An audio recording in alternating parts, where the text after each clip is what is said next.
बिस्मिल्लाहिर्रहमानिर्रहीम। Dear students, अस्सलाम वालेकुम। आज बेटे हमारा टॉपिक है काइनेटिक गैस इक्वेशन, और उस काइनेटिक गैस इक्वेशन से हम आगे Boyle law, Charles law, Avogadro law और ग्राहम्स लॉ ऑफ डिफ्यूजन को डिड्यूस करेंगे। तो फर्स्ट ऑफ ऑल क्लासियस ने हमें बेटे इक्वेशन दी PV is equal to 1/3 mn C bar square. इस इक्वेशन में P जो है बेटे वो प्रेशर है, यानी जब गैस मॉलिक्यूल्स स्ट्राइक करते हैं with the walls of the container तो वो फोर्स लगाते हैं। तो हमें पता है force per unit area is called pressure. तो जब मॉलिक्यूल्स फोर्स लगाते हैं वॉल्स ऑफ द कंटेनर पे तो बेटे प्रेशर एक्सर्ट होता है, ये वो वाला प्रेशर है। V is the volume of the gas. Similarly M जो है वो mass of one molecule of gas, mass of one molecule, and number of molecules, number of molecules, और C जो है बेटे इसे हम कहते हैं mean square velocity, mean square velocity. सारी की सारी टर्म से बेटे आप वाकिफ हैं सिवाय इस मीन स्क्वायर वेलोसिटी की टर्म के। आए हम इस मीन स्क्वायर वेलोसिटी को डिस्कस करते हैं कि मीन स्क्वायर वेलोसिटी बेसिकली क्या है। मीन स्क्वायर वेलोसिटी बेटा हमें पता है कि गैस मॉलिक्यूल्स की सबकी एनर्जी एक जैसी नहीं होती, सबकी वेलोसिटी एक जैसी नहीं होती, जैसे मैक्सवेल ने कहा था। तो हम बेटे क्या कहते हैं कि सपोज दैट कुछ मॉलिक्यूल्स ऐसे हैं, सपोज दैट n1 मॉलिक्यूल्स ऐसे हैं जिनकी वेलोसिटी c1 है, कुछ मॉलिक्यूल्स ऐसे हैं जिनका नंबर 2 है और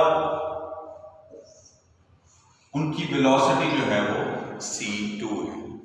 कुछ मॉलिक्यूल्स का ग्रुप ऐसा है जिनकी वेलोसिटी c3 है और उनके नंबर जो है वो n3 से रिप्रेजेंट करते हैं। अगर हम स्टैटिस्टिकल अप्रोच को यूज करें, स्टैटिस्टिकल अप्रोच के जरिए से हमें पता होगा कि हम C बार स्क्वायर कैसे मालूम कर सकते हैं। तो C1 स्क्वायर यानी कि ऐसे मॉलिक्यूल जिनकी वेलोसिटी c1 है, फिर ऐसे मॉलिक्यूल्स गैस में जिनकी वेलोसिटी c2 है, फिर ऐसे मॉलिक्यूल जिनकी वेलोसिटी c3 है, अप टू सो ऑन। इसी तरह से इसको डिवाइड करेंगे हम n1 मॉलिक्यूल से प्लस n2 मॉलिक्यूल से प्लस n3 मॉलिक्यूल से प्लस सो ऑन। तो इस तरह से बेटे ये जो हमारे पास एक स्टैटिस्टिकल अप्रोच के जरिए से एक मीन जो निकलेगा that is called mean square velocity. अगर हम इसका स्क्वायर लें तो उसको हम लिखेंगे CRM ऐसे रूट मीन स्क्वायर से उसको हम रिप्रेजेंट कर देंगे। और C रूट मीन स्क्वायर जो होती है इसकी सारी की हम कैलकुलेशंस वगैरह करें स्टैटिस्टिकल अप्रोच के जरिए से, आपकी बुक में इसको मेंशन नहीं किया, बस डायरेक्ट लिखा हुआ है। तो 3RT/P इसका बेटे फार्मूला, 3RT/M। ठीक है, ये बेटे CRMS 3RT/M इसका फॉर्मूला है।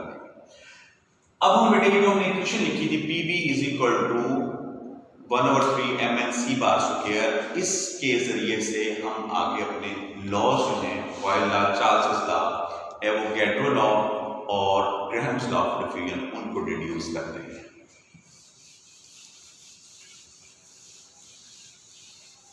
जी, तो फर्स्ट ऑफ ऑल बेटे हमें बॉयल लॉ की तरफ चलते हैं।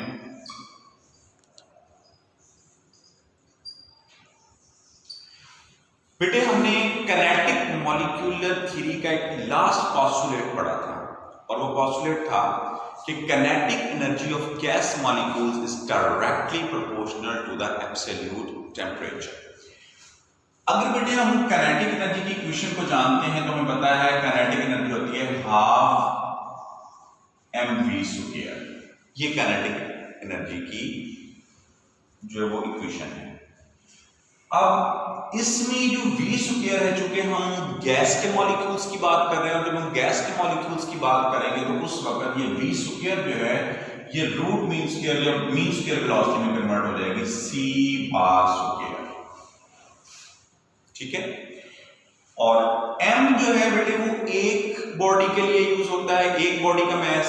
लेकिन अगर बहुत सारे मॉलिक्यूल्स हों तो इसके लिए बेटे हम लिख सकते हैं 1/2 m n number of molecules. तो ml बेसिकली ज्यादा मॉलिक्यूल्स आ गए, ज्यादा मॉलिक्यूल्स, नंबर ऑफ मॉलिक्यूल्स और एक मॉलिक्यूल का मास।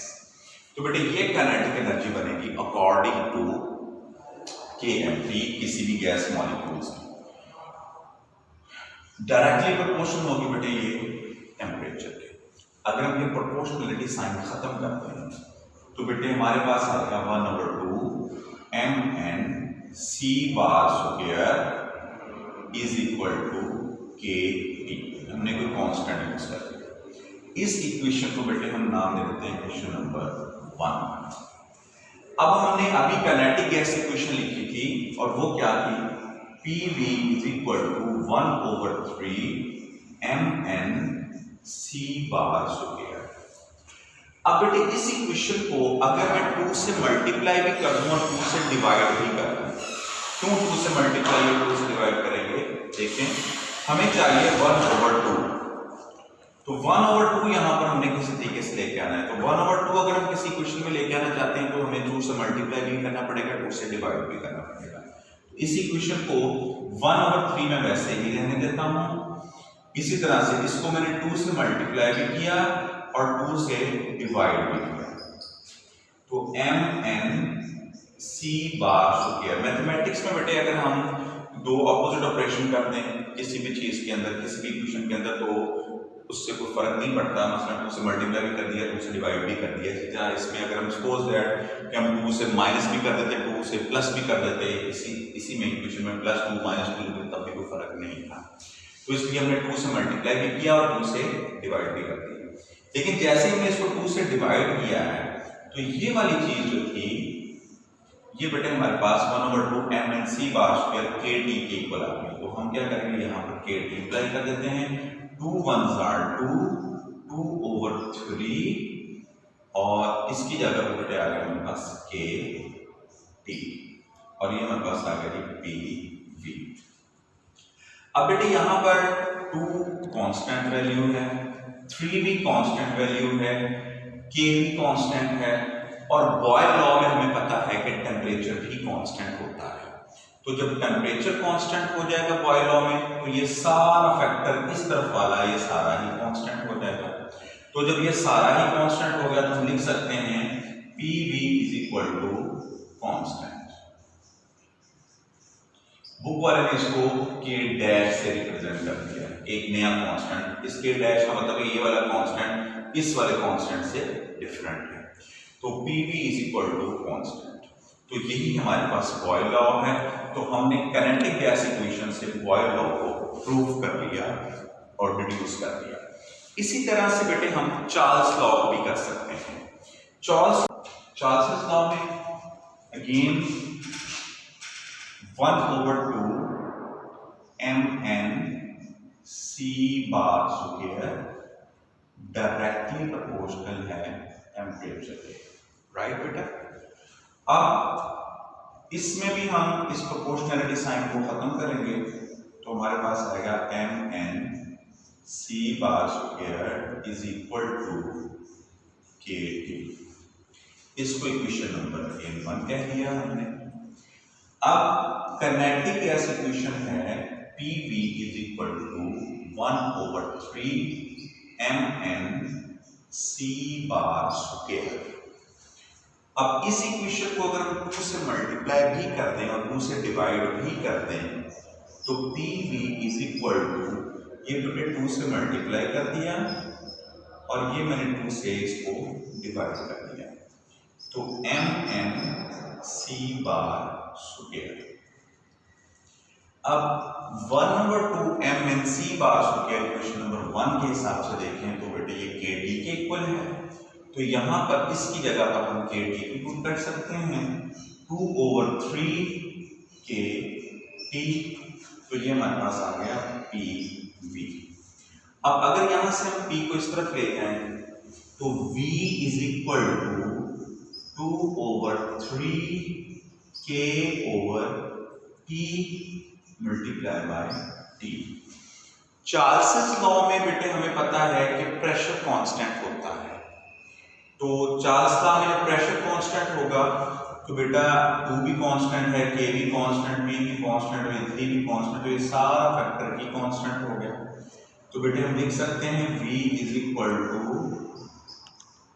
कांस्टेंट मल्टीप्लाई बाय t, या कांस्टेंट को अगर हम खत्म करें तो हम उसकी जगह पर प्रोपोर्शनलिटी साइन भी लगा सकते हैं, तो v directly proportional to t। ये बेटे हमारे पास आ गया चार्ल्स लॉ, यानी हमने काइनेटिक गैस इक्वेशन से चार्ल्स लॉ को प्रूव कर लिया। उसके बाद नेक्स्ट बेटे इसके साथ हमारे पास आता एवोगैड्रोस लॉ।